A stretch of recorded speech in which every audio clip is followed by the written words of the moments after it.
Welcome to my channel cyber on demand. और आज एक बहुत ही अहम टॉपिक हम करने लगे हैं जो नेटवर्क सिक्योरिटी के अंदर मोस्ट इम्पॉर्टेंट टॉपिक है। और सारी जो कंप्यूटर की सिक्योरिटी है, होस्ट की, पीसी की, लैपटॉप्स की, एंड्रॉयड सिस्टम की, मोबाइल फ़ोन्स की, तमाम सिक्योरिटी उसके ऊपर बेस करती है। और वो टॉपिक है आज वर्नेबिलिटीज़ का, कि वर्नेबिलिटीज़ क्या चीज़ होती है, ये होता क्या है वर्नेबिलिटीज़, इसकी साइबर सिक्योरिटी के अंदर क्या अहमियत है, इसकी डेफिनेशन क्या है, इसको कैसे हम फाइंड आउट करते हैं, कौन से टूल हैं कि जो वर्नेबिलिटी को फाइंड आउट करते हैं। तो आज का ये एक मोस्ट इम्पॉर्टेंट टॉपिक है, what is vulnerability in cyber security. I am Barik Wajat, MCSC CCNA cyber op certified. अब नॉलेज इज़ पावर, नॉलेज एक पावर है। Knowing the vulnerability is the half the battle. Information security के अंदर, cyber security की field के अंदर vulnerability को जानना एक आधी बैटल है, यानी आपने आधी जंग जीत ली है। Keeping pace with attacker is hard work. Attacker के साथ अपने आप को रखना, अटैकर क्या सोचे है, किस तरह अटैक करेगा, बहुत मुश्किल काम है। और आपके पास ख़ास कर लिमिटेड रिसोर्सेज हों और हर टाइम जो है वो अटैक का सरफेस जो है वो हमेशा चेंज हो रहा हो, तब्दील हो रहा हो। अब वर्नेबिलिटी होती क्या है, इसको समझने के लिए, इसके कंसेप्ट को समझने के लिए मोस्ट इंपॉर्टेंट है। अब वर्नेबिलिटी इज़ अ वीकनेस, ये कमज़ोरी है, वीकनेस है, फ्लॉ है, which can be exploited bye cyber attack. और ये एक्सप्लॉइट किया जाता है, अटैकर्स इसको एक्सप्लॉइट करते हैं, इसका पता चलाते हैं किस काम के लिए, अनऑथोराइज एक्सेस और perform unauthorize action on a computer system. कि जो हमारे टारगेट सिस्टम्स हैं, ईमेल सर्वर्स हैं, हमारे क्रिटिकल इंफ्रास्ट्रक्चर्स है, हमारी सेंसिटिव इंफॉर्मेशन, हमारा डाटा मौजूद है, उसको अनऑथोराइज एक्सेस करने की कोशिश की जा सकती है। पूरी दुनिया में ऑनलाइन बिजनेस होता है, अली बाबा, अली एक्सप्रेस, तो उसको कंप्रोमाइज़ करने के लिए मिलियंस ऑफ हमारा डेटाबेस है उसके अंदर। और वहाँ पे वो क्या करते हैं, एक मेलवेयर, एक छोटा सा सॉफ्टवेयर इंस्टॉल करते हैं, स्टील करते हैं डेटाबेस को, या उसको डिस्ट्रॉय कर देते हैं, या इनसेंसिटिव डाटा को मॉडिफाई कर देते हैं। ये कहलाती है वर्नेबिलिटीज़, कमज़ोरी, वीकनेस, फ्लॉ, जिसको हैकर्स, साइबर अटैक्स एक्सप्लॉइट करते हैं। अब to exploit a vulnerability an attacker must be able to connect to computer system. हाँ, नेटवर्क के ऊपर होना चाहिए। अगर आप अपने सिस्टम को ऑफलाइन रख लेते हैं तो कोई बंदा उसको एक्सेस नहीं कर सकता।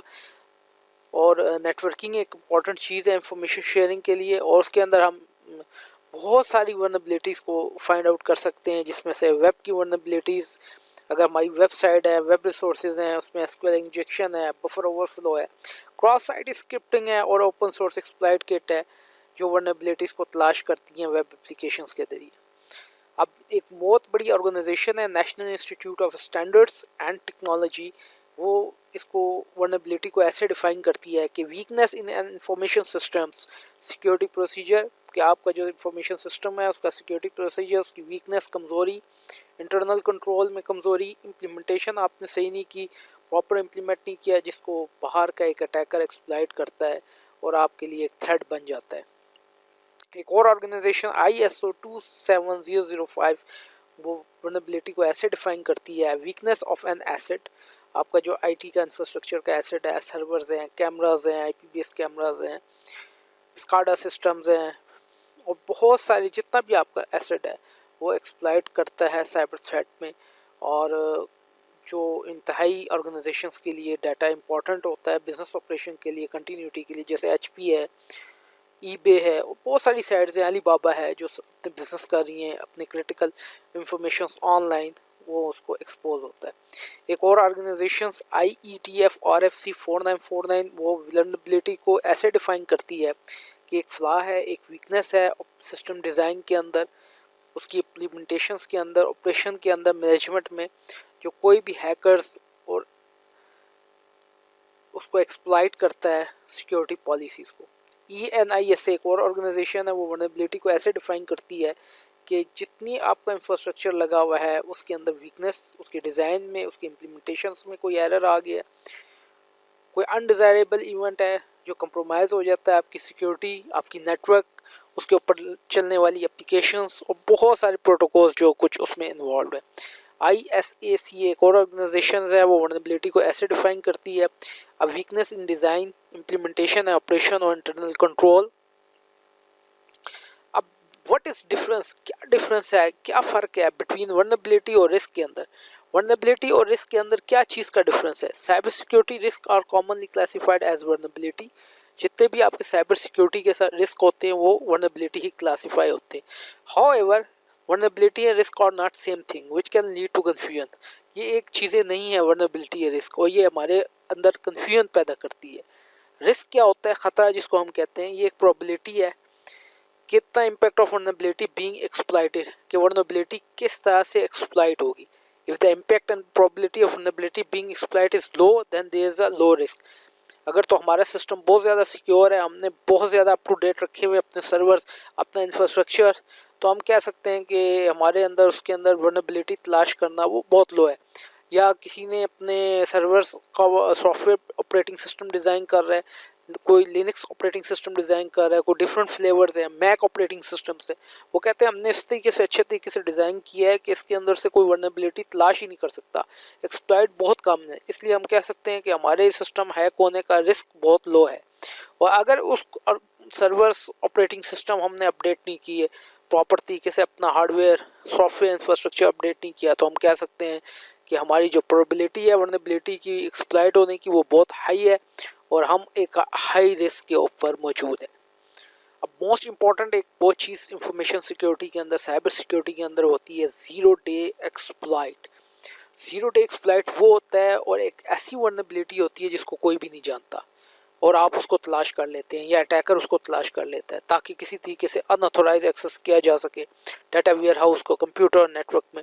उसको कहते हैं day zero, when interested party learn of vulnerability, ठीक है, और उसको सीखती है कि उसके अंदर क्या कमज़ोरी है, और लीडिंग टू पैच।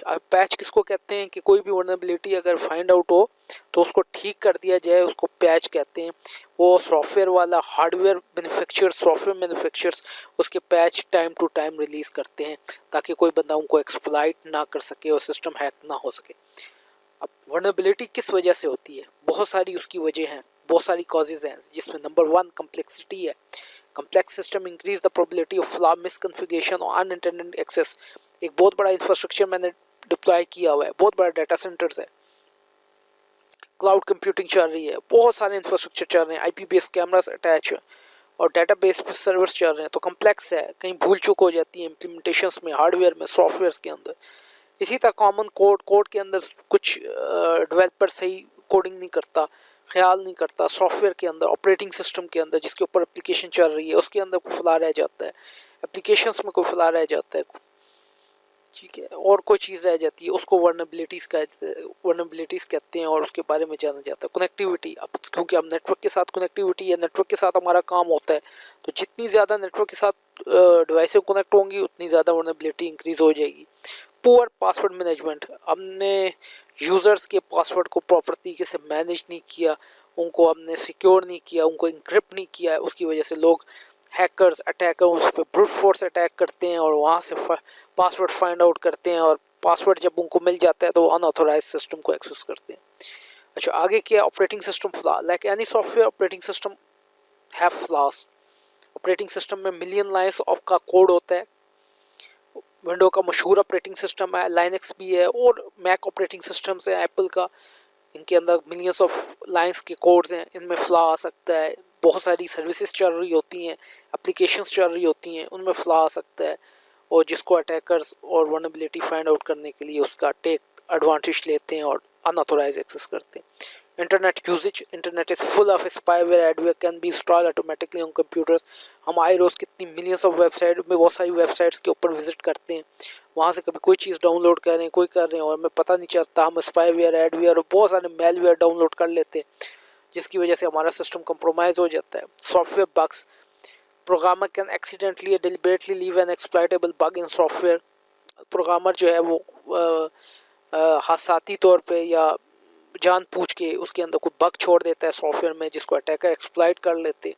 ये सारी चीज़ें वर्नेबिलिटी का कॉज बनती हैं। Unchecked user input, if the website और software assume all input is safe, it may execute unintended SQL commands SQL कहते हैं स्ट्रक्चर क्यूरी लैंग्वेज को, उसमें प्रॉपर चेक नहीं किया जाता तो ऐसी कमांडें एसक्यूएल चल जाती हैं जिससे सिस्टम का सारा डेटाबेस कंप्रोमाइज़ हो जाता है। The biggest vulnerability in an organization is the human, और इंसान जो सबसे बड़ी वर्नेबिलिटीज़ है वो इंसान खुद है। सोशल इंजीनियरिंग के ज़रिए से मिस्टेकनली कोई भी बंदा किसी भी ऑर्गेनाइजेशन को हैक कर सकता है और यूज़फुल इंफॉर्मेशन ले सकता है। अब व्हाट इज़ वर्नेबिलिटी मैनेजमेंट? अब बहुत बड़ा इंफ्रास्ट्रक्चर हमने लगा रखा है, सॉफ्टवेयर सर्वर्स डिप्लॉय है, क्लाउड कंप्यूटिंग है, आईपी बेस कैमरा डिप्लॉय है, डेटाबेस चल रहा है, सिस्टम चल रहा है, एक्टिव डायरेक्टरी है, users, host, computer, laptops, smartphone सब कनेक्टेड हैं। तो उन सारी डिवाइसेस को मैनेज करना वर्नेबिलिटी मैनेज करता है, ताकि आप तमाम डिवाइसेस के अंदर वर्नेबिलिटीज़ को फाइंड आउट किया जाए। डिफरेंट ऑपरेटिंग सिस्टम्स हैं, उसके ऊपर डिफरेंट एप्लीकेशन चल रही हैं, उनके अंदर डिटेक्ट की जाए वर्नेबिलिटी और उसके अंदर उसको पैच किया जाए और उसको अपडेट किया जा सके। अच्छा, उसमें वर्नेबिलिटी के लिहाज से एक बहुत मशहूर सॉफ्टवेयर है जिसको हम कहते हैं GFI लैंडगार्ड। ये एक वर्नेबिलिटी स्कैनर है और ये हर प्लेटफॉर्म के लिए अवेलेबल है, लिनक्स के लिए भी, विंडो के लिए भी, मैक के लिए भी। ये क्या करता है कि आपकी नेटवर्क और एप्लीकेशन को सेफ रखता है फ्रॉम वर्नेबिलिटी से। ये आपके पूरे नेटवर्क को स्कैन करता है, उसमें लैपटॉप्स हैं, सिस्टम्स हैं, प्रिंटर्स हैं, टेबलेट्स हैं, राउटर हैं, स्विच हैं, वर्चुअल मशीन्स हैं, क्लाउड कंप्यूटिंग्स हैं, IP बेस्ड कैमरा है, उन सबको स्कैन करेगा और चेक करेगा कि उसके अंदर कोई किसी किस्म की वर्नेबिलिटीज़ तो नहीं है, वीकनेस तो नहीं रहेगी, और फाइंड करेगा गैप दैट थ्रेट एक्सप्लॉइट।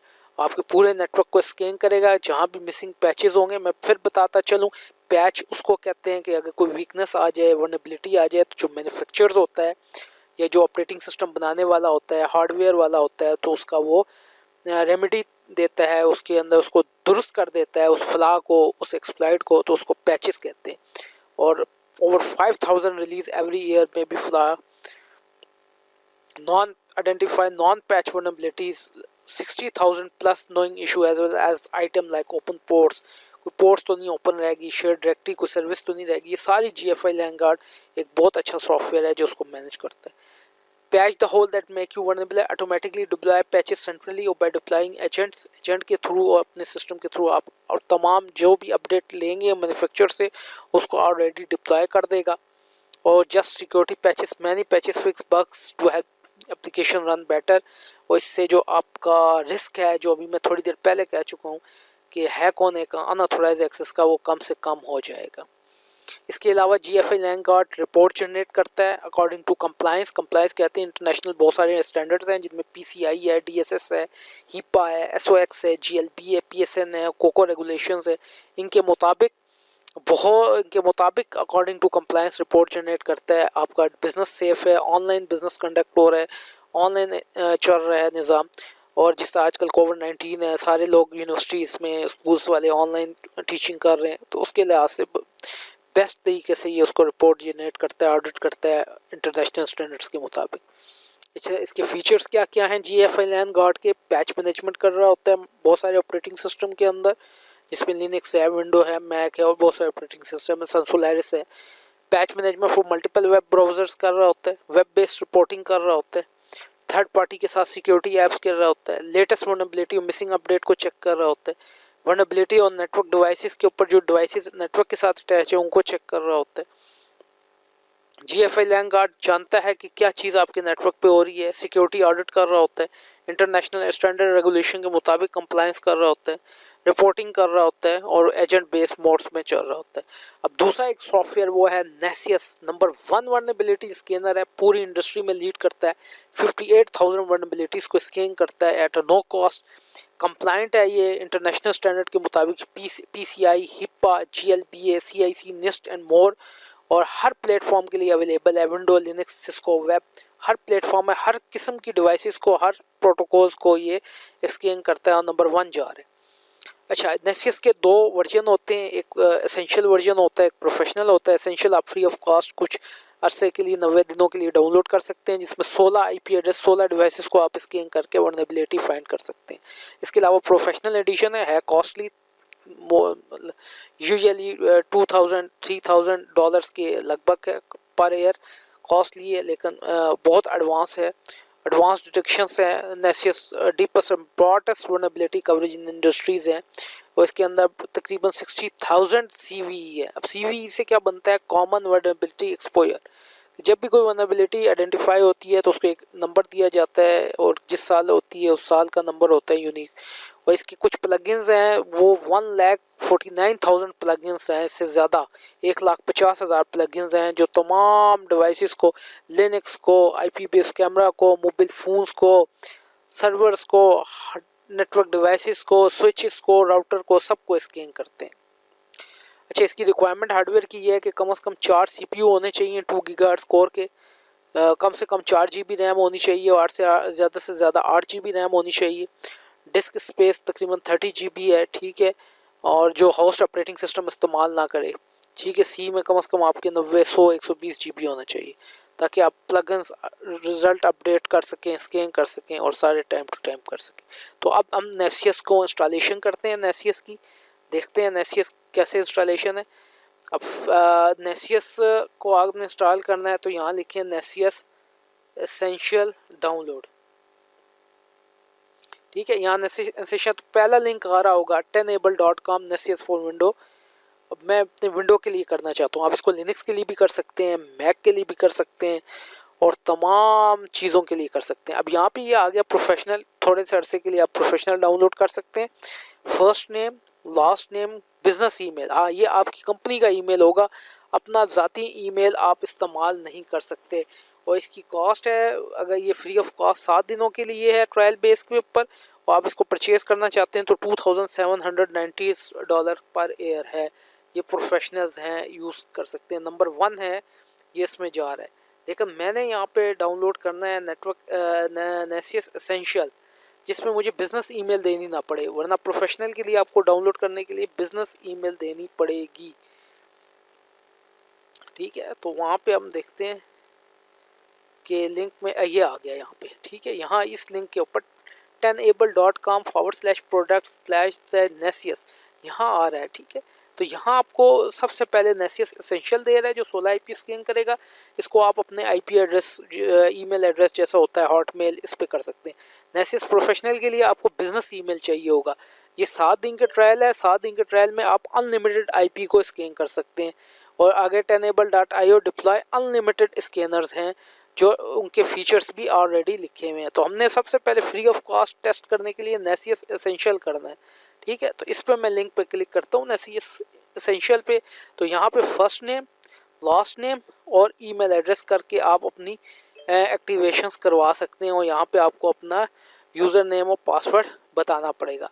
जब आप यहाँ पे जो आप ईमेल एड्रेस देंगे तो ज़रूरी नहीं कि ये बिज़नेस ईमेल हो, या आपका जो भी हॉटमेल, जीमेल, ये नेसियस एसेंशियल में चल जाएगा। अगर प्रोफेशनल डाउनलोड करेंगे उसके लिए आपको बिज़नेस ईमेल देना पड़ेगा।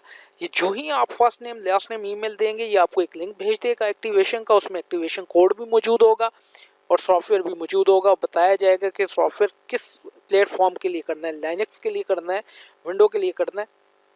मैंने इसको विंडो के लिए इंस्टॉल किया, इसमें अपना अकाउंट भी क्रिएट करें ताकि उससे लॉग इन हो सके।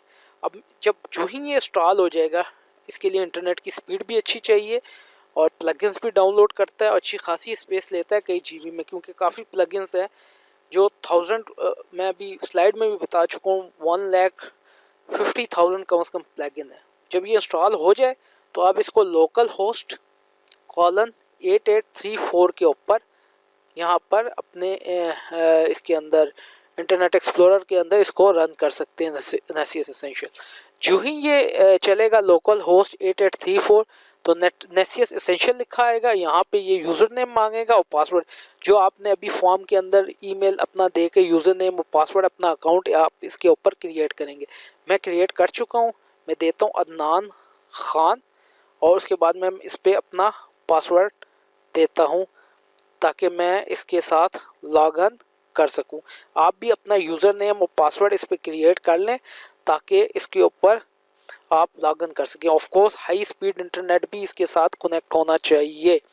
अब ये पहला डैशबोर्ड आ चुका है नेसियस का सामने मेरे पास। मैं यहाँ से न्यू स्कैन भी कर सकता हूँ, नया फोल्डर भी बना सकता हूँ, इंपोर्ट भी करवा सकता हूँ।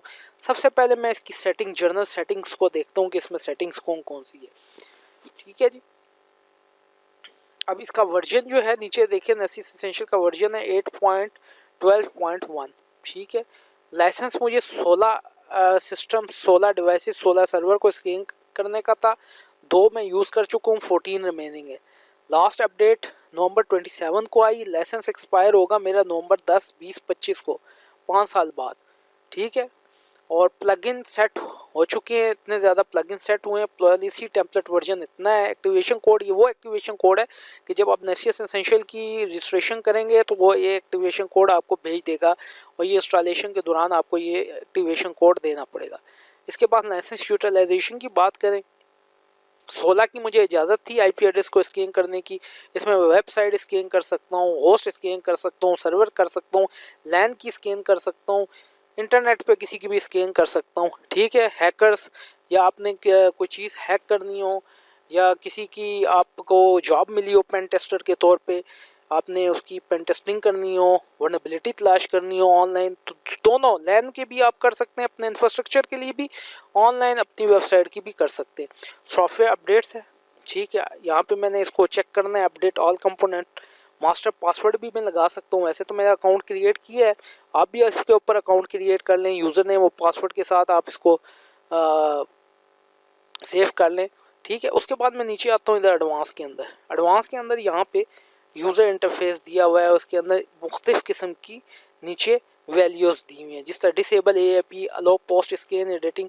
इस पर मैं डबल क्लिक करता हूँ तो वो मुझे बताता है कि आप पोस्ट स्कैन एडिटिंग को वैल्यू को यस करना चाहेंगे या नो करना चाहेंगे। ठीक है, मैं यस करना चाहूँगा, तो यहाँ से आप इसको सेव कर लें। तो यहाँ बहुत सारी वैल्यू सेटिंग्स दी हुई हैं नीचे। ठीक है, लॉग इन बैनर्स है, मैक्सिमम कंकुरेंट वेब यूज़र्स है, वेब सर्वर्स IPs है। ठीक है, जहाँ पे मैं वेब सर्वर का IP एड्रेस दे सकता हूँ, ये सारी सेटिंग्स मैं इसके ऊपर कर सकता हूँ। इसके अलावा आप देखें स्कैनिंग के ऊपर, स्कैनिंग के ऊपर भी बहुत सारी है, audit trail, full values, full scan करें, पार्शल करें, नन करें, तो यहाँ से आप इनकी वैल्यूज़ को चेंज कर सकते हैं। ये CGI एक कॉमन गेटवे इंटरफेस होता है वेब स्कैनिंग के लिए, उसमें वैल्यू 60 है। ठीक है, तो यहाँ से मैं इसको यहाँ से चेंज कर सकता हूँ, कम भी कर सकता हूँ और ज़्यादा भी कर सकता हूँ। ठीक है, पोर्ट्स कितनी स्कैन करती है। इसी तरह लॉगिंग में आ जाए, लॉगिंग डिटेल्स है, लॉग एडिशनल स्कैन डिटेल, यहाँ पे वैल्यू नो है, मैं कहता हूँ यस, वो लॉग करे, इसकी मैं सेव कर देता हूँ, अब वो वैल्यू यस होगी। इसी तरह लॉग मुख्तलिफ़ किस्म की सेटिंग्स है लॉग्स की, उनकी कितनी फ़ाइल को वो डंप करे, 100 है, इसको कम और ज़्यादा कर सकते हैं, डबल क्लिक करें 100, मैं यहाँ से कहता हूँ ये डंप करे लॉग फाइल 200 लॉग फाइल करे, और इसको मैं क्या कर देता हूँ सेव। इसी तरह परफॉर्मेंस में चेक करें, परफॉर्मेंस इसकी पहली सेटिंग है डेटाबेस सिंक्रोनाइज नॉर्मल। ठीक है, engine logging no, engine thread pool size 200 है, ज़्यादा कम कर सकते हैं। ग्लोबल मैक्सिमम पोर्ट स्कैनर 32, कम और ज़्यादा कर सकते हैं। ये आपका सिस्टम, आपका सर्वर जिस पे आप नेसियस चला रहे हैं स्ट्रॉन्ग होना चाहिए। ठीक है, मेमोरी अच्छी होनी चाहिए, हार्ड डिस्क स्पेस बहुत ज़्यादा होनी चाहिए ताकि फास्टली ये स्कैन करे, क्योंकि इसने स्कैनिंग वर्नेबिलिटी तलाश करनी होती है सर्वर्स पे, लैन पे आपके अपने इंफ्रास्ट्रक्चर को स्कैन कर सकते हैं, ऑनलाइन स्कैन कर सकते हैं। इसी तरह आप इसकी सिक्योरिटी के टैग में जाएँ। ठीक है, इसमें वो कहते हैं always validate SSL server certificate, yes. ठीक है, मैंने यहाँ पे नो रखा हुआ है। Cipher file on disk, yes. Force public key authentication, no. ठीक है, इसको आप डबल क्लिक करके नो और यस को चेंज कर सकते हैं। मिसक्लिनियस में आ जाए, ऑटोमेटिक अपडेट डिले 24 वैल्यूज़ है, मैं कहता हूँ नहीं 24 नहीं हो, 15 हो, और इसको मैं यहाँ पे क्या कर देता हूँ सेव कर देता हूँ। इससे मैं और नीचे सेटिंग पे आ जाता हूँ, और याद रखें ये जो मैं सेटिंग चेंज कर रहा हूँ ये ग्लोबल सेटिंग है, ये सारी उसके ऊपर इफेक्ट आएगा। मैक्सिमम HTTP क्लाइंट रिक्वेस्ट 4 है, मैं कहता हूँ नहीं ये 10 हो जाए मैक्सिमम HTTP, और इसको मैं क्या कर सकता हूँ सेव। इसके बाद नीचे आते हैं प्रॉक्सी सेटिंग। अब मेरे पास तो डायरेक्ट इंटरनेट है, मैं डायरेक्ट इंटरनेट लैपटॉप के साथ विंडो 10 इंस्टॉल हुई है, विंडो 10 के लिए मैंने ये नेसियस इंस्टॉल की है। ठीक है, अगर आप ऑर्गेनाइजेशंस हैं कोई प्रॉक्सी सर्वर लगाया हुआ है तो उसका host, port name, user name और पासवर्ड जिस प्रॉक्सी के थ्रू आप इंटरनेट इस्तेमाल कर रहे हैं, ये value authentication method, user agent वगैरह दे के नीचे आप इसको सेव कर सकते हैं। उसके बाद वैल्यूज़ आती हैं SMTP की। SMTP simple mail transfer protocol है ईमेल एड्रेस के लिए। अगर आपके ऑर्गेनाइजेशंस के अंदर ईमेल सर्वर्स चल रहे हैं और किसी ईमेल अकाउंट्स बने हैं तो आप उसका होस्ट नेम, पोर्ट नेम दे सकते हैं। ठीक है, मैं तो डायरेक्ट मेरा barik.hotmail.com इसी पे इंटरनेट चल रहा है, ये SMTP की सेटिंग कर सकते हैं। कस्टम CA सर्टिफिकेट सर्विस है सिक्योरिटी के लिए। ठीक है, इसमें मुझे ज़रूरत नहीं है इसको देने के लिए। पासवर्ड कम्प्लेक्सिटी ऑन कर सकते हैं, कम्प्लेक्स पासवर्ड होगा।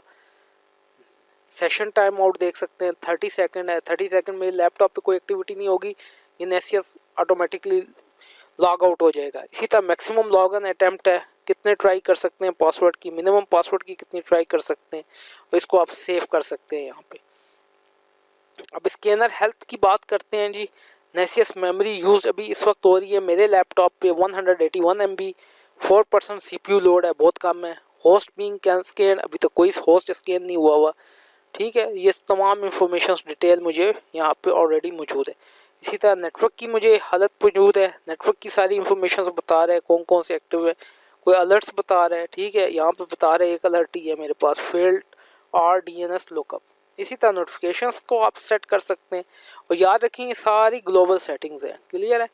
और इसी तरह मैं नीचे माई अकाउंट, अपने अकाउंट को सेट कर सकता हूँ। ठीक है, अपना नाम दे सकता हूँ, अपना ईमेल एड्रेस दे सकता हूँ, अपना करंट पासवर्ड है, अगर मैं पासवर्ड चेंज करना चाहता हूँ तो पुराना पासवर्ड दूंगा, उसके बाद नया पासवर्ड दे दूंगा और उसको सेव कर दूंगा। इसी तरह API कीज़ होती हैं, एप्लीकेशन प्रोग्रामिंग इंटरफेस कीज़, तो ये तो एक्टिवेशंस आपको भेज दी जाएगी ईमेल्स के अंदर, और वो आप इसको इस्तेमाल कर सकते हैं। अब चलते हैं मोस्ट इंपॉर्टेंट असल काम की तरफ। ये तो ग्लोबल सेटिंग थी इस नेसियस सॉफ्टवेयर की जिसको हमने की है। अब हम आते हैं स्कैन की तरफ, स्कैन करने के लिए। राइट साइड पे आप देखें ब्लू कलर का एक बटन है, प्लस का साइन बना हुआ है और उस पर लिखा हुआ है न्यू स्कैन। यहाँ से आप न्यू स्कैन करें तो बहुत सारी ऑप्शंस आपको देगा कि क्या चीज़ें आप स्कैन कर सकते हैं। जहाँ कुछ जगहों पे अपडेट लिखा हुआ है, इसका मतलब है उसके लिए आपको प्रोफेशनल यूज़ करना पड़ेगा। मैं एसेंशियल डाउनलोड किया है तो उसमें ये मैं चीज़ें स्कैन नहीं कर सकता जिन पे अपग्रेड लिखा हुआ है, और जिन पे नहीं है अपग्रेड लिखा हुआ उन चीज़ों को मैं स्कैन कर सकता हूँ। सबसे पहले होस्ट डिस्कवरी, अपने लैन के अंदर होस्ट डिस्कवर कर सकता हूँ। बेसिक नेटवर्क स्कैन कर सकता हूँ, एडवांस स्कैन कर सकता हूँ। लेट्स से मैं सबसे पहले बेसिक नेटवर्क स्कैन करता हूँ, इस पर क्लिक करता हूँ, नाम रखता हूँ इसका बेसिक नेटवर्क। ठीक है, डिस्क्रिप्शन है, टेस्टिंग पर्पस के लिए मैं कर रहा हूँ इसको। फोल्डर माई स्कैन है, और फोल्डर भी आप क्रिएट कर सकते हैं। ठीक है, टारगेट नेटवर्क्स, ठीक है, टारगेट नेटवर्क में देना चाहता हूँ यहाँ पे लेट्स सी कि मेरे नेटवर्क के ऊपर कौन कौन से इस्तेमाल हो रहे हैं, किसको मैं टारगेट करना चाहता हूँ, किस पीसी को, किस डिवाइस को करना चाहता हूँ। तो मैं उसके लिए मुझे यहाँ पे एक मैंने इस पर अपनी वीडियो भी बनाई हुई है एडवांस IP स्कैनर की। यहाँ एडवांस IP स्कैनर से आप अपनी लैन को जो है वो स्कैन कर लें। हम देखें मेरा लैन का IP है 192.168.100.1 से लेकर 254 तक, तो मैं इसको स्कैन करता हूँ। तो यहाँ जितनी भी डिवाइसेस होंगी मेरे नेटवर्क के साथ वो मुझे शो कर देगा। अगर आप खुद नेटवर्क एडमिनिस्ट्रेटर हैं किसी ऑर्गेनाइजेशन के तो आपके पास सारी सिस्टम पूरी डिवाइसेस होंगी, उनके IP एड्रेस, उनकी सारी चीज़ें। और अगर आप किसी वेबसाइट को स्कैन करना चाहते हैं तो पिंग करके उस वेबसाइट का उसका IP एड्रेस ले सकते हैं। तो यहाँ वो डिवाइसेस, उनके मैक एड्रेस वगैरह, ये सारी डिवाइसेस उनके IP एड्रेसेस वगैरह आ जाएंगे। तो जिसको भी ये सैमसंग लिखा है ये तो मोबाइल फ़ोन्स हैं, और फिर जेस्टू सॉल्यूशंस। ठीक है, अब यहाँ पे एक ठीक है, और बहुत सारे ऑफलाइंस है, क्लियर। ठीक है, यहाँ पे और अगर मैं स्कैन करूँ अपना लोकल एरिया नेटवर्क, ये तो मेरे ऑफिस का नेटवर्क है 100 का, मैं वो भी कर सकता हूँ। यहाँ पे जाता हूँ मैं और चेंज एडाप्टर ऑप्शंस के अंदर जाता हूँ और इस पर राइट क्लिक करता हूँ और अपना IP चेक करता हूँ डिटेल में जाके। मेरा IP है 10 की सीरीज़ का, नॉट 100 सीरीज़ का, तो नो प्रॉब्लम, कोई मसला नहीं। मैं इसको बंद करता हूँ और यहाँ 10 की सीरीज़ का है, तो ये ऑफिस का था मेरा 100 का, तो मैं 10.1 से लेकर 254 तक को स्कैन करता हूँ। तो ये अभी जो मैं कनेक्ट हूँ इंटरनेट के साथ, ये उसको स्कैन करके ला के देगा। तो आना शुरू हो चुका है। मेरा ब्रॉड होम है 192.168.10.1। लेट्स से मैं अपने DSL राउटर को स्कैन कराना चाहता हूँ, PC आ जाएंगे, सर्वर्स आ जाएंगे। तो यहाँ से ये मैंने इस पर वीडियो भी बनाई हुई है, मेरे चैनल पे मौजूद है, वहाँ से भी आप ये एडवांस IP स्कैनर को देख सकते हैं वीडियो को। तो मैं यहाँ IP देता हूँ 192.168.10.1। इसमें आप PC का, IP का कोई भी IP एड्रेस या कोई भी डिवाइस, मैं अभी ये DSL राउटर का IP दे रहा हूँ, तो अपने DSL राउटर को स्कैन कराना चाह रहा हूँ कि वो कैसे स्कैन होगा। ठीक है, और उसके अंदर कोई वल्नरेबिलिटी तो नहीं है मेरे DSL राउटर के अंदर। इसी तरह मैं सर्वर का IP दे सकता हूँ, इसी तरह मैं लैपटॉप का दे सकता हूँ, PC का दे सकता हूँ। ठीक है, अपनी किसी भी चीज़ का, किसी को जिसको मैं स्कैन कराना चाह रहा हूँ टारगेट को, उसको कर सकता हूँ। ठीक है, तो यहाँ पे इसको मैंने यहाँ पे दे दिया है। ठीक है, इसको मैं सेव करता हूँ। क्लियर है, ये सेव हो चुका है और ये नाम बेसिक नेटवर्क का भी मैंने बनाया है। ठीक है, ये इसके ऊपर आ चुका है बेसिक नेटवर्क। यहाँ पे देखें, अभी बेसिक नेटवर्क में इसको मैं कन्फिग करता हूँ, दोबारा कन्फिग्रेशंस में जाता हूँ। ठीक है, और यहाँ स्केजुअल है, स्केजुअल भी लगा सकता हूँ मैं, अनेबल कर दूँ स्केजुअल किसी ख़ास टाइम के ऊपर, एक दफ़ा रन हो या डेली हर रोज़ रन हो, बार बार। ठीक है, किस टाइम से लेकर किस टाइम पे ये स्केजुअल रन हो, उस टाइम पे ये स्कैनिंग शुरू कर देगा। इसी तरह नोटिफिकेशंस है, ईमेल को ईमेल एड्रेस दूंगा यहाँ पे अपना, उसको मुझे नोटिफिकेशन आ जाएगी। इसके बाद डिस्कवरी है। ठीक है, एडवांस मोड है, रिपोर्ट मोड है, किस किस में रिपोर्ट ये शो करेगा, असेसमेंट्स हैं। इसी तरह आप यहाँ पे देखें क्रेडेंशियल में अगर जिस पीसी को मैं होस्ट करा रहा हूँ, अगर तो वो लिनक्स है तो SSH के साथ कनेक्ट हो जाऊँ, वरना विंडो है तो विंडो का यूज़र नेम और पासवर्ड देकर भी मैं कनेक्ट हो सकता हूँ। और यहाँ पे प्लगइन्स हैं कि कौन कौन से प्लगइन्स वो इसको इस्तेमाल करेगा। सिक्योरिटी चेक्स के तकरीबन 11,381 प्लगइन्स हैं, उनकी डिटेल्स आगे आ रही है, उनकी आईडीज़ आ रही हैं। बैकडोर चेक करेगा, अमेज़ॉन है, उनके सिनॉप्सिस डिस्क्रिप्शन और सॉल्यूशंस हैं, पूरी प्लगइन्स की डिटेल है जिनको वो इस्तेमाल करते हुए करेगा। हर कंपनी के सिस्को, डेटाबेस, ओरेकल, हर चीज़ के प्लगइन्स इसके पास यहाँ पे मौजूद है। तो मैं इसको करता हूँ सेव, और यहाँ पे ये तकरीबन यहाँ पे क्रेडेंशियल में देता हूँ होस्ट। ठीक है, होस्ट करने के बाद मैं यहाँ पे आ जाता हूँ सेटिंग के अंदर, सेटिंग में सेव करता हूँ। ठीक है, और वो कह रहा है यूज़र नेम इज़ रिक्वायर्ड। ठीक है, यूज़र नेम देना पड़ेगा यहाँ पे, और इसको मैं कैंसिल कर लेता हूँ। ठीक है, अब मैं यहाँ पे आप इसको लॉन्च कर देता हूँ। अब ये जो मेरा DSL राउटर है 192.168.10.1 इसको स्कैन करेगा, और कम से कम ये तकरीबन स्कैनिंग जारी रहेगा। इंटरनेट के साथ, लैन के साथ, नेटवर्क के साथ कॉन्फ़िगरेशन कनेक्टेड होनी चाहिए, और 1 घंटे तक ये रहेगा। ठीक है जी, तो मैं यहाँ पे जाता हूँ, उसके बाद ऑल स्कैन्स के ऊपर जाता हूँ। ये ऑलरेडी मैंने स्कैन्स करवाई हुई हैं कुछ, ये तो स्कैन चल रही है मेरी बेसिक नेटवर्क की। इसके अलावा मैं देखता हूँ, ये मैंने कुछ स्कैन कराई थी अपनी। अब ये स्कैन करने के बाद जनाब साहब ये इंफॉर्मेशन ले आएगा। अब यहाँ पे मुख्तलिफ़ कलर्स के अंदर इंफॉर्मेशन देगा। अगर ब्लू कलर है तो इंफॉर्मेशंस है, अगर ग्रीन कलर है तो लो वल्नरेबिलिटीज़ है, अगर ये येलो कलर है तो मीडियम है, और ये वाला कलर है तो हाई है, और रेड कलर है तो क्रिटिकल है। अब ये मैंने एक स्कैन कराया था अपना DSL राउटर हवावे का 192.168.1, उसकी उसने मुझे वल्नरेबिलिटी दी, 23 इन्फो दी हैं, 1 लो वल्नरेबिलिटीज़ दी है और 1 मीडियम वल्नरेबिलिटीज़ दी हैं। कौन कौन सी हैं? वल्नरेबिलिटीज़ की टैब पे सिलेक्ट करें, आपको वो बताएगा। SSL की वल्नरेबिलिटीज़ है, DHCP सर्वर SSL की डिफिनेशन और डिटेल है। ठीक है, इसको मैं डबल क्लिक करता हूँ तो वो मुझे बताएगा SSL सर्टिफिकेट, पूरी डिस्क्रिप्शन आपको उस वल्नरेबिलिटी की बताएगा, और उसका सोल्यूशन बताएगा कि कैसे इस वल्नरेबिलिटी को आपने पैच करना है, अपडेट करना है, ताकि कोई बंदा इसको अपडेट या अनऑथोराइज एक्सेस ना करे। ये तकरीबन 17 वल्नरेबिलिटीज़ हैं हवावे राउटर्स की, जिसको मैंने स्कैन किया, जिसमें DNS सर्वर किए हैं, नेसिस सिंक्रोनस सर्विस डिटेक्शन किए हैं, डिवाइस टाइप किए हैं, ये सारी इंफॉर्मेशंस हैं। ठीक है, वल्नरेबिलिटीज़ जो है मुख्तलिफ़ किस्म की दी गई। यहाँ नीचे देखें कि आपको वल्नरेबिलिटी नज़र आ रही होगी, UPnP क्लाइंट डिटेक्शंस। ठीक है, ये प्रिंटर शेयरिंग होती है, ये आपको डेट बताएगा, सारी चीज़ें। अगर आपको रिपोर्ट चाहिए, हिस्ट्री भी बता रहा होगा यहाँ पे। ठीक है, हिस्ट्री किस टाइम पे ये स्कैन कंप्लीट हुआ है। रिपोर्ट चाहिए तो रिपोर्ट पे क्लिक करें, PDF फॉर्मेट में भी आपको रिपोर्ट मिल जाएगी, HTML फॉर्मेट में और CSV फॉर्मेट के अंदर भी रिपोर्ट मिल जाएगी। मैं PDF पे क्लिक करता हूँ, एग्जेक्टिव समरी, जनरेट रिपोर्ट। अब ये मेरे लिए रिपोर्ट जनरेट कर रहा है एग्जेक्टिव समरी में। इसको मैं एज अ प्रिंट लेकर प्रिंटर से अपनी ऑर्गेनाइजेशन के सामने पेश कर सकता हूँ, इसका सोल्यूशन दे सकता हूँ। ये रिपोर्ट उसने जनरेट कर दी, मैं इस पर डबल क्लिक करता हूँ, ये PDF फॉर्मेट के अंदर ये रिपोर्ट ओपन हो जाएगी। नेसियस की बारिक वजात के नाम रखा है, IP एड्रेस आ जाएगा, होस्ट समरी आ जाएगी, उसकी 192.168.100.1 उसका IP आ जाएगा। वल्नरेबिलिटीज़ 1 मीडियम है, 1 लो है, 20 इन्फो दी है। इनके सारों का ये ना सिर्फ आपको वल्नरेबिलिटी फाइंड आउट करके देगा, और याद रखें अगला जो स्टेप है हमारा, जिससे अटैकर अटैक करता है और हैक करता है, वो इन्हीं वल्नरेबिलिटी को फाइंड आउट करके और फिर ही अनऑथोराइज एक्सेस करता है। ठीक है, तो इस तरीके से ये PDF फॉर्मेट में और डिफरेंट फॉर्मेट के अंदर आप रिपोर्ट जाए। तो ये हमने इसको स्टार्ट लिया इसका शुरू से जी नेसियस का, इसको हमने देखा है कंप्लीट तरीके से किस तरीके से ये परफॉर्म करता है और कैसे ये ऑपरेशंस परफॉर्म करता है। उम्मीद है कि आपको ये वीडियो बहुत इंपॉर्टेंट वीडियोस है। हम वल्नरेबिलिटी के लिए और बहुत सारे टूल भी इस्तेमाल करेंगे और वीडियो भी बनाऊंगा। मेरी इस चैनल को सब्सक्राइब भी करें, शेयर भी करें। Thank you very much for watching my video.